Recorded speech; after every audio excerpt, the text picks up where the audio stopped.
Hello प्यारे बच्चों, स्वागत है आपका अपने प्यारे YouTube channel the Rays institute में। प्यारे बच्चों, आज हम क्या पढ़ने वाले हैं? आज हम पढ़ने वाले हैं अपनी क्लास 10th यूपी बोर्ड की हिंदी के काव्यखंड के पाठ को। बच्चों, हम लोगों ने प्रीवियस वीडियो में महादेवी वर्मा जी द्वारा रचित जो हमारे पद्यांश थे हिमालय से की व्याख्या को अच्छे से समझा और पढ़ा था।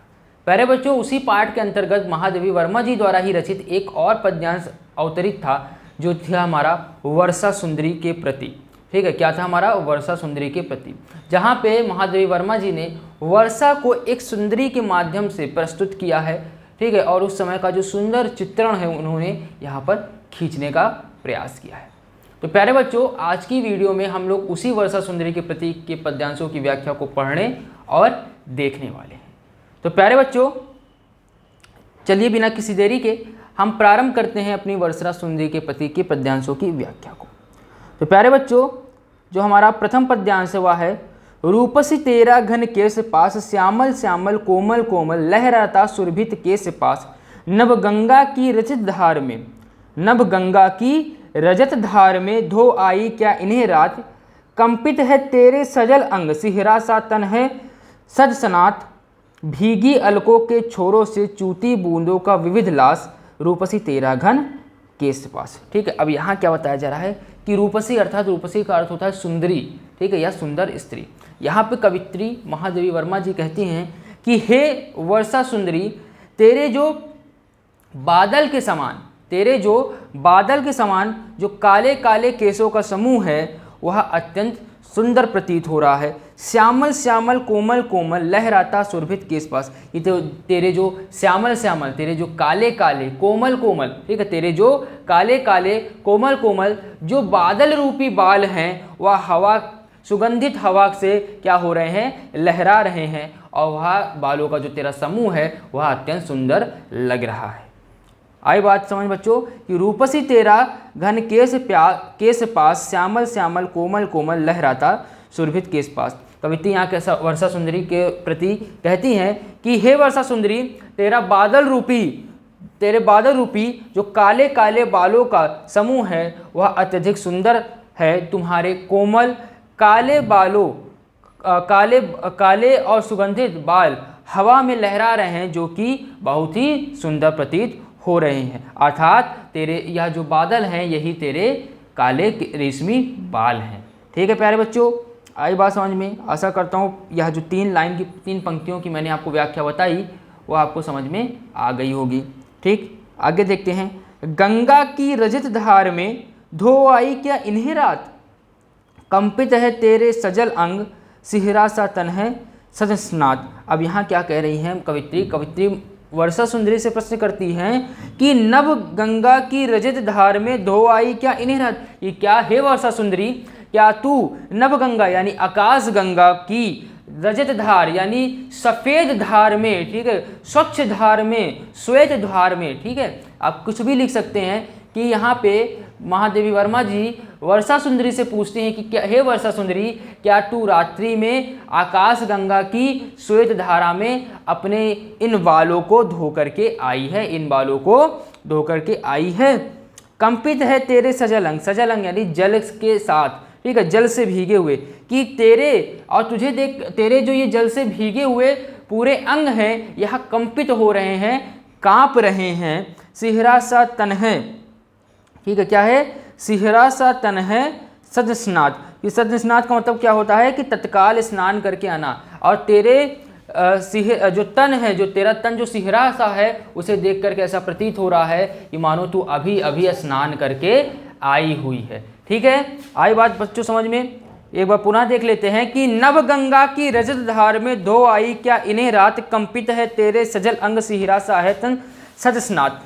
कि हे वर्षा सुंदरी, क्या तू आकाश गंगा के श्वेत जल में, ठीक है, स्वर्णिम श्वेत जल में, चांदी के समान श्वेत जल में क्या तू अपने बालों को रात्रि में धो करके आ गई है, और तेरे जल से भीगे हुए जो ये अंग हैं यह अत्यंत कंपित हो रहे हैं, कांप रहे हैं, और तुझे देख करके ऐसा प्रतीत हो रहा है, तेरा जो शरीर, ये जो सिहरा सा शरीर है, इसे देख करके ऐसा प्रतीत हो रहा है कि जैसे तू अभी ही क्या करके आई हो, स्नान करके आई हो। ठीक बच्चों, आई बात समझ में? आगे देखते हैं। आगे क्या है कि भीगी अलकों के छोरों से, अलक का अर्थ होता है बच्चों बाल, ठीक है, लटें, ठीक है, भीगी अलकों के छोरों से चूती बूंदों का चूती बूंदे कर कहाँ गया, चूती बूंदे कर विविध लास, रूपसी तेरा घन केस पास। ठीक है, थोड़ा सा लाइन इधर उधर हो गई। चलिए देखते हैं पुनः क्या है कि भीगी अलकों के छोरों से चूती बूंदे कर विविध लास, रूपसी तेरा घन केस पास। कि हे वर्षा सुंदरी, तेरे भीगे बालों के छोरों से जो जल की बूंदें टपक रही हैं, ठीक है, जो जल की बूंदें क्या हो रही हैं, टपक रही हैं, उन्हें देख करके, ठीक है, जो टपक रही उन्हें देख करके ऐसा प्रतीत हो रहा है मानो वह जल की बूंदें तेरे बालों से छू करके क्या कर रही हैं, नृत्य कर रही हैं। आई बात समझ बच्चों कि यहाँ कवित्री वर्षा सुंदरी के बालों के प्रति, मतलब उनकी बालों की सुंदरता को बताते हुए कहती हैं कि हे वर्षा सुंदरी, तेरे बालों के अलकों, तेरे बालों के छोरों से जो जल की बूंदें टपक रही हैं, उन जल की बूंदों को देखकर कैसा प्रतीत होता है कि मानो वह जल की बूंदें क्या कर रही हों, नृत्य कर रही हों। रूपसी तेरा घन केस पास, कि हे रूपसी, हे सुंदरी, तेरा जो बालों का समूह है वह केस पास है, अर्थात जाल के समान है। पास का अर्थ होता है बच्चों जाल के समान, कि तेरे जो सुंदर रेशमी काले बाल हैं वह किसके समान हैं, पास के समान है। आई होप बच्चों यह जो प्रथम पद्यांश था वो आपको समझ में आ गया होगा। ठीक है, आगे बढ़ते हैं। आगे हमारा जो अगला पद्यांश है उसकी व्याख्या को देखते हैं। आगे की हमारा पद्यांश क्या है, सौरभ भीनी झीना गीला, लिपटा मृदु अंजल सा दुकूल, चल अंचल में झरझर झरते पथ में जुगनू के स्वर्ण फूल, दीपक से देता बार बार तेरा उज्ज्वल चितवन विलास, रूपसी तेरा घन केस पास। अब यहाँ क्या बताया गया बच्चों, यहाँ बोला गया है कि सौरभ, सौरभ का अर्थ होता है सुगंधित या सुगंध, ठीक है, भीनी मतलब भीगी हुई या सुरभित, ठीक है, झीना मतलब पतला, गीला गीला, ठीक है, कि लिपटा मृदु अंजन सा दुकूल, अंजन का अर्थ होता है काजल, ठीक है, दुकूल का मतलब होता है रेशमी वस्त्र। कि हे वर्षा सुंदरी, तू जब स्नान करके आई हुई है तो तुझे स्नान करके आते हुए देख करके ऐसा प्रतीत हो रहा है कि तूने जो वस्त्र धारण किए हैं, तूने जो रेशमी वस्त्र धारण किए हुए हैं वह काजल के, ठीक है, काजल के समान, तेरे जो वस्त्र हैं वह काजल के समान तेरे शरीर से लिपटे हुए हैं, और वह भी अत्यंत सुगंधित, ठीक है, जो सुगंध है वह चारों ओर फैला रहे हैं। ठीक बच्चों, यहाँ एक बार पुनः इसको देखते हैं क्या है। कवित्री कहती हैं कि हे वर्षा सुंदरी, तूने बादलों के रूप में एक सुगंधित, ठीक है, तूने बादलों के रूप में एक सुगंधित पतला, ठीक है, और कुछ गीला, ठीक है, तूने पतला और कुछ गीला हल्के काले रंग का रेशमी वस्त्र धारण किया हुआ है। कि हे वर्षा सुंदरी, तूने बादल रूपी, ठीक है, बादल के रूप में सुगंधित हल्का गीला पतला और पारदर्शी रेशमी वस्त्र, काजल के समान काले, ठीक, काजल के समान हल्का काला जो रेशमी वस्त्र है उसे तुमने धारण किया हुआ है। आगे क्या है, आगे यहाँ कहती चल अंचल में झरझर करते पथ में जुगनू के स्वर्ण फूल, और जब तेरा आंचल हवा के कारण झरझर करता है तो उस आंचल से जो वर्षा की बूंदें, ठीक है, जो जल की बूंदें टपक रही हैं, उन जल की बूंदों को देख करके जब तू पथ में चलती है तो तेरे पथ में चलने से जो जल की बूंदें टपक रही हैं उन्हें देख करके ऐसा प्रतीत हो रहा है मानो जुगनू के फूल जो हैं वह टपक रहे हों, जो जुगनू के फूल हैं वह गिर रहे हों। ठीक प्यारे बच्चों, आशा करता हूँ यहाँ तक बात आपको समझ में आ गई होगी। पुनः एक बार इसको देखते हैं क्या है कि सौरभ भीनी झीना गीला, लिपटा मृदुल अंचल सा दुकूल, चल अंचल में झरझर झरते पथ में जुगनू के स्वर्ण फूल। कि यहाँ पे महादेवी वर्मा जी वर्षा सुंदरी की सुंदरता को प्रस्तुत करते हुए कहती हैं कि हे वर्षा सुंदरी, तूने बादल रूपी जो सुगंधित, ठीक है, पारदर्शी हल्का गीला और हल्के काले रंग का जो रेशमी वस्त्र धारण किया है वह अत्यंत, ठीक है, वह क्या है जो धारण कर लिया है वह तेरे ऊपर अत्यंत सुंदर लग रहा है। चल अंचल में झरझर करते पथ में जुगनू के स्वर्ण फूल, कि जब तू पथ में चलती है तो तेरे उन वस्त्र के आंचल से जो जल की बूंदें गिर रही हैं, ठीक है, जो जल की बूंदें टपक रही हैं, उन जल की बूंदों को देख करके ऐसा प्रतीत होता है कि मानो जुगनू के फूल क्या हो रहे हों, झड़ रहे हों। ठीक है, जुगनू के फूल क्या हो रहे हों, झड़ रहे हों। आई बात समझ में प्यारे बच्चे? चलिए, आशा करता हूँ यहाँ तक बात समझ में आपको आई होगी। पुनः देखते हैं आगे क्या है कि दीपक से देता बार बार तेरा उज्जवल चितवन विलास, रूपसी तेरा घन केस पास। ठीक है, आगे यहाँ पे महादेवी वर्मा जी कहती है कि बादलों में चमकती बिजली सी तुम्हारा जो उज्जवल चितवन है, कि बादलों में चमकती हुई बिजली सी जो तुम्हारा चितवन है, जब तुम अपनी ऐसी सुंदर दृष्टि किसी पर डालती हो तो उसके मन में प्रेम के दीपक जगमगाने लगते हैं। हे रूपवती वर्षा सुंदरी, तुम्हारी बादल रूपी केस राशि अत्यधिक सुंदर है। ठीक है, तेरी बादल रूपी जो केस राशि है वह अत्यधिक सुंदर है। आई बात समझ बच्चों। यहाँ पे देखिए, यहाँ पे वर्षा को का मानवीकरण कर दिया गया बच्चों। यहाँ इस पूरे पद्यांश में मानवीकरण अलंकार है। मानवीकरण अलंकार का मतलब क्या होता है कि जब क्या हो कि कोई ऐसा मानव मतलब हो ना, और उसे हमने मानव की संज्ञा हम दे दें। ठीक है, जैसे अब वर्षा जैसी कोई स्त्री तो होती नहीं है, लेकिन वर्षा को एक स्त्री का रूप दे दिया गया, यानी महादेवी वर्मा जी ने यहाँ पे उनका मानवीकरण कर दिया है। और वही मानवीकरण करते हुए यहाँ पे बताया जा रहा है कि जब वर्षा ऋतु में जो बिजलियाँ चमकती हैं उसकी बात यहाँ पे महादेवी वर्मा जी कहती हैं कि तेरे बादलों में जब जो बिजली चमकती है उसी के समान तेरा उज्ज्वल चितवन है। कि बादलों में जब बिजली चमकती है उसी बिजली के समान तेरा उज्ज्वल चितवन है। और जब तू अपने इस प्रकार के उज्ज्वल नेत्रों से, इस प्रकार के उज्ज्वल चक्षु से किसी को देखती है तो उसके मन में प्रेम की जो दीपक है वह जगमगा उठती है। हे रूपसी, हे वर्षा सुंदरी, तेरे जो केस पास हैं, ठीक है, जो तेरी केस राशि है वह अत्यधिक सुंदर है। ठीक है प्यारे बच्चों, आई बात समझ में? ठीक, आशा करता हूँ प्यारे बच्चों आपको यह जो पद्यांश है वो समझ में आ गया होगा। बहुत ही प्यारे प्यारे पद्यांश हैं। अब आगे देखते हैं अगला पद्यांश हमारा क्या है। उच्छ्वसित वक्ष पर चंचल है बकपातों का अरविंद हार। अरविंद का अर्थ होता है कमल। ठीक है, और तेरी निश्वास से छू भू को बन बन जाती मलयज ब्यार। ब्यार का अर्थ होता है हवा। ठीक है, केकी रव अर्थात मोर। केकी रव की नुपुर ध्वनि सुन जगती जगती की मूक प्यास।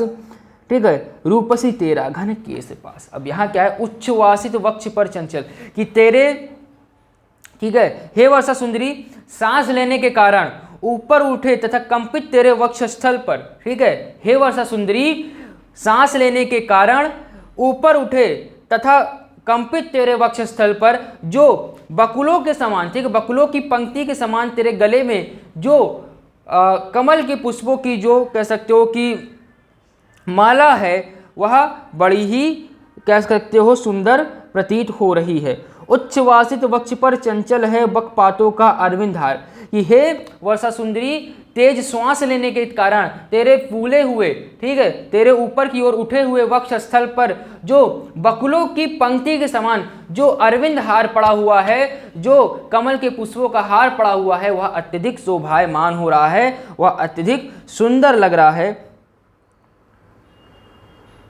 ठीक है, तेरी श्वासों से छू भू को बन बन जाती मलयज बयार। और कहती हैं कि जब तेरी श्वासें, ठीक है, तेरी मुख से निकलने वाली, ठीक है, कि हे वर्षा सुंदरी, तेरे मुख से निकलने वाली बूंद रूपी जो तेरी श्वासें हैं, जब इस भू को छू लेती हैं, जब इस धरती को छू लेती हैं, तो इस धरती से मलयज ब्यार यानी मलय पर्वत से निकलने वाली जो सुगंधित हवा है वैसी सुगंधित हवा चारों ओर फैल जाती है। प्यारे बच्चों, आप सभी जानते हो कि जब प्रथम वर्षा होती है तो जहाँ पे कच्ची जमीन होती है वहाँ पे जब वर्षा होती है तो वहाँ पे बहुत ही सुगंधित, मतलब कह सकते हो वहाँ पे बहुत ही सौंधी सौंधी खुशबू आती है। ठीक है, आप लोगों ने ऐसा महसूस किया होगा, जो गांव के बच्चे होंगे वो इस बात को जानते होंगे, उन्होंने महसूस किया होगा। उसी बात को यहाँ पे महादेवी वर्मा जी कहती हैं कि क्या कहती हैं कि तेरी निश्वासे छू भू को बन बन जाती मलयज ब्यार, कि ब्यार का अर्थ होता हुआ कि हे वर्षा सुंदरी, तेरे मुख से टपकने वाले जो वर्षा की बूंदें हैं, जब वह धरती को स्पर्श करती हैं तो धरती को स्पर्श करने के बाद इस धरती से एक मलयज पर्वत से निकलने वाली जो सुगंधित हवा है वह बहने लगती है चारों ओर। ठीक है, आगे बात समझ बच्चों, आशा करता हूँ यहाँ पे बात समझ में आई, क्योंकि जब तुम्हारे मुख से बूंद रूपी सांसें, ठीक है, जो बूंद रूपी सांसें पृथ्वी पर गिरती हैं तो उस के पृथ्वी के स्पर्श से उठने वाली एक प्रकार की महक मलय गिरे की, ठीक है, मलय पर्वत की सुगंधित वायु के समान प्रतीत होती है। आई बात समझ बच्चों, आगे क्या है, और यहाँ बताया जा रहा है कि केकी रव की नुपुर ध्वनि सुन जगती जगती की मूक प्यास। एक जगती का मतलब होता है जागना और एक जगती का अर्थ यहाँ पे जगत है। तो यहाँ पे केकी रव की नुपुर ध्वनि सुन जगती जगती की मूक प्यास रूपसी तेरा घन, ठीक है, रे केस पास। ठीक प्यारे बच्चों, ये बात समझ में आई। तो अब यहाँ पे इसकी व्याख्या देखते हैं क्या है। तो इसकी व्याख्या में क्या कह रही हैं महादेवी वर्मा जी कि हे वर्षा सुंदरी, जब तेरा आगमन होता है तो केकी रव की नुपुर ध्वनि सुन, कि केकी रव की नुपुर ध्वनि सुन अर्थात कि जो मोर है, जब आप जानते हो कि जब वर्षा ऋतु आती है तो जो मोर होते हैं वह नृत्य करने लगते हैं। तो यहाँ पे उसी बात को बताया गया है कि हे वर्षा सुंदरी, जब तेरा आगमन होता है तो चारों ओर मोरों का कलरव और उनकी और मोरों का कलरव गूंजने लगता है। और यह जो मोर का कलरव है यही तेरी क्या है, नुपुर ध्वनि, अर्थात यह तेरी पायल की ध्वनि के समान है। और उस ध्वनि को सुन करके जगती जगती की मूक प्यास, इसी नुपुर ध्वनि को सुन करके इस जगत की जो मूक प्यास है, जो कह सकते हो कि मूक का अर्थ होता है कि गूंगी, ठीक है, मूक का अर्थ होता है गूंगा, यानी कि जो छिपी हुई प्यास है, जो कहीं बंद प्यास है, वह क्या होती है, जागृत हो जाती है। ठीक है प्यारे बच्चों, आई बात समझ में आपको। रूपसी तेरा घन केश पास, हे वर्षा सुंदरी, जो तेरी केश राशि है वह अत्यधिक सुंदर है।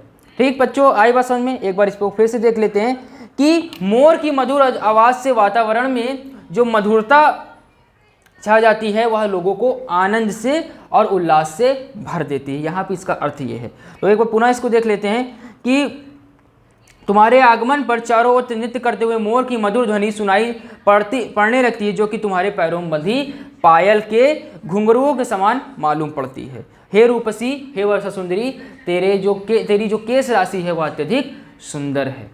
आई बात समझ बच्चों। पुनः एक बार देख लेते हैं। यहाँ पे वर्षा सुंदरी की सुंदरता को व्यक्त करते हुए महादेवी वर्मा जी कहती हैं कि अत्यधिक तेज श्वास लेने के कारण ऊपर की ओर उठे तेरे जो वक्ष स्थल हैं उन पर बगुलों की पंक्तियों के समान जो अरविंद, ठीक है, जो कमल की माला पड़ी हुई है वह अत्यधिक सुंदर लग रही है। और तेरे बिंदु रूपी, ठीक है, बूंद रूपी श्वासों से जब भू को छू लेती हैं तो भू को छू लेने के पश्चात उसमें से एक अत्यधिक सुगंधित हवा चारों ओर फैलने लगती है, जो मलयज पर्वत से निकलने वाली सुगंध के समान प्रतीत होती है। ठीक है, केकी रव की नुपुर ध्वनि सुन जगती जगती का मूक प्यास। ठीक है, कि तेरा हे वर्षा सुंदरी, जब तेरा आगमन होता है तो तेरे आगमन से जो मोर हैं वह कलरव करने लगते हैं और उनका कलरव तेरे पैरों में बंधे हुए पायल के घुंघरुओं की ध्वनि के समान प्रतीत होता है, जिससे इस संसार में चारों ओर उत्साह और आनंद फैल जाता है और इस संसार की जो कह सकते हो जो मूक प्यास है वह भी जागृत हो जाती है। रूपसी तेरा घन केश पास, हे रूपसी, हे वर्षा सुंदरी, जो तेरी केश राशि है वह अत्यधिक सुंदर प्रतीत हो रही है। ठीक है, आगे बढ़ते हैं बच्चों। आगे क्या है जो हमारा अंतिम पद्यांश है वह है, इस संदिग्ध लटों से छा दे तन, पुलकित अंकों में भर विशाल, जुग सस्मित शीतल चुंबन से अंकित कर इसका मृदुल भार, दुलरा देना बहला देना यह तेरा शिशु जग है उदास, रूपसी तेरा घन केश पास। अब यहाँ पे वात्सल्य की बात कर रही हैं, यहाँ पे महादेवी वर्मा जी वात्सल्य की बात कर रही हैं और इस जगत को उस वर्षा सुंदरी का शिशु बता रही हैं और कहती हैं कि इन संदिग्ध लटों से छा देना तन, कि इस संसार का जो तन है, इस संसार के तन को तू अपनी संदिग्ध लटों से यानी अपनी बादल रूपी लटों से इस पूरे जो इस संसार रूपी तेरे बालक का, तेरे शिशु का जो तन है उस पर तू छा देना। ठीक है, कि हे वर्षा सुंदरी, तुझसे आग्रह करती हूँ कि तू अपने काले कोमल बालों की छाया में इस संसार रूपी अपने शिशु को समेट ले, इस संसार रूपी अपने शिशु को ढक ले। ठीक है, पुलकित अंकों में भर विशाल, कि तू अपने अंकों में, ठीक है, तू अपने विशाल अंकों में, अपनी विशाल गोद में इस संसार को क्या कर ले, पुलकित कर ले। ठीक है, इस संसार को रोमांचित कर ले, ठीक, अपनी गोद में ले ले। झुक सस्मित शीतल चुंबन से अंकित कर इसका मृदुल बाल, कि और तू झुक करके, ठीक है, और तू क्या कर, झुक करके इसके जो मृदुल कोमल भाल है, ठीक है, इसका जो मृदुल और कोमल मस्तक है उस पर तू चुंबन कर, तू से प्रेम से चूम। ठीक है, आई बात समझ प्यारे बच्चों। आशा करता हूँ यहाँ तक बात समझ में आपको आ गई होगी। पुनः इसकी व्याख्या को देख लेते हैं कि यहाँ पे महादेवी वर्मा जी वर्षा सुंदरी से आग्रह करती हैं कि हे वर्षा सुंदरी, तुम अपने कोमल बालों की छाया में इस संसार रूपी अपने शिशु को समेट लो, उसे अपनी रोमांचित एवं विशाल गोद में रखकर उसका सुंदर मस्तक अपने बादल रूपी बालों से ढककर अपने हंसयुक्त शीतल चुंबन से चूम लो। यानी जब बहुत ज़्यादा हीट होती है, जब बहुत ज़्यादा गर्मी पड़ती है, तो जब वर्षा होती है तब जाकर के वह कह सकते हो कि जो धरती की गर्मी है वह शांत होती है। तो उसी बात को शीतलता कही जा रही है। तो यहाँ पे उसी प्रकार की शीतलता को पहुँचाने की बात महादेवी वर्मा जी कहती हैं कि हे वर्षा सुंदरी, तू अपने इस शिशु रूपी बालक, इस संसार रूपी शिशु पर अपने काले बादलों की लटों की छाया को बिछा करके उसे अपने में समेट ले और उसे अपने रोमांचित और विशाल अंकों में भर करके उसके सुंदर भावों पर शीतलता रूपी चुंबन कर। ठीक है, आगे क्या है? आगे क्या है? दुलरा देना, बहला देना, कि हे वर्षा सुंदरी, तो अपने इस बालक को, इस शिशु को दुलरा देना, उसे प्यार कर लेना, उसको बहला देना। ठीक है, यह तेरा शिशु जग है उदास, और यह जो तेरा जगत रूपी जो शिशु है यह अत्यंत उदास है। रूपसी तेरा घन केश पास, की हे वर्षा सुंदरी, तेरी जो केश राशि है वह अत्यधिक सुंदर लग रही है। ठीक है प्यारे बच्चों, आशा करता हूँ यहाँ तक पद्यांश आपको समझ में आ गए होंगे। तो बच्चों इसी के साथ आपका जो वर्षा सुंदरी के रूपी वर्षा सुंदरी के प्रति, ठीक है, जो आपका पद्यांश था उसकी व्याख्या मैंने आपको पढ़ा दी।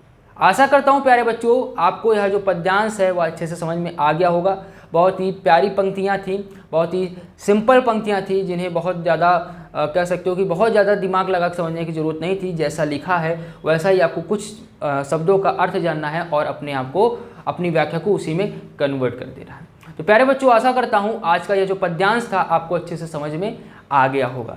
तो प्यारे बच्चों इसी बात के साथ कि आपको पद्यांश समझ में आया होगा, मैं आज की इस व्याख्या को यहीं विराम देता हूँ। अगले भाग में मिलेंगे हम लोग अपने एक और नए पार्ट के साथ और एक और नई प्यारी व्याख्या के साथ। बच्चों वीडियो पसंद आई हो तो वीडियो को लाइक करें, वीडियो को शेयर करें और ज़्यादा से ज़्यादा अपने दोस्तों को हमारे चैनल के बारे में बताएं कि हमारे चैनल पर क्लास 9 से लेकर के क्लास 12 तक के सारे सब्जेक्ट के वीडियोज़ लेक्चर उनको मिलते हैं बिल्कुल फ्री ऑफ कॉस्ट। तो ज़्यादा से ज़्यादा बच्चों हमारे चैनल को आप फैलाइए, लोगों को बताइए कि द रेज बिल्कुल फ्री ऑफ कॉस्ट आप लोगों के लिए लेकर के आया हुआ है सारे सब्जेक्ट के वीडियोज़ लेक्चर। ठीक है, तो द रेज के साथ इसी तरह से जुड़े रहिए, अपना सपोर्ट बनाए रखिए और पढ़ते रहिए। धन्यवाद।